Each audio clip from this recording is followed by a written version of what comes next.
I chose the personal finance video because I thought it tied really well into our financial project, especially the whole budgeting aspect. And then it also touched on compound interest, which I thought was really cool. One thing I learned about it was the importance of having an emergency fund, because their life is often unexpected and there are some things that you will need that you won't necessarily budget for, but you'll need money for that thing.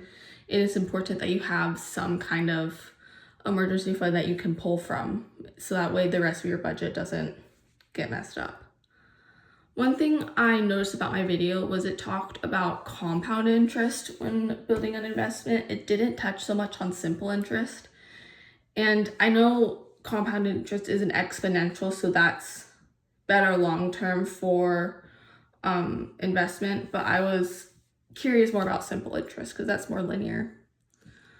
I really liked this week's faith integration readings, especially the mathematical mindset chapter. I thought that was really interesting. The idea of learning through mistakes, I definitely connected with. I think mistake making is very important, especially with personal finances and debt, because those are very math-based and not everyone is mathematically inclined. So giving yourself grace when you make a mistake, I think, is very important.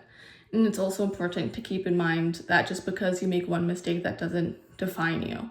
So it's important to have a growth mindset and not a fixed mindset. So that way you can make one mistake and you can learn from it and continue on, because a budget is something that you need in life, but that doesn't mean that it's all going to be smooth sailing. I think what surprised me the most about this week's readings was the idea of how important early childhood teaching is, especially looking at teachers, and what they emphasize when they're teaching math is really important and can have a lasting impact on kids.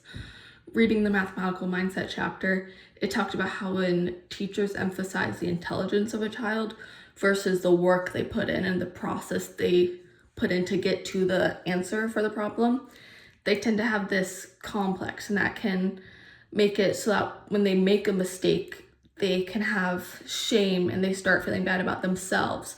Versus if the process is emphasized, then they are able to go through that mistake and learn from it.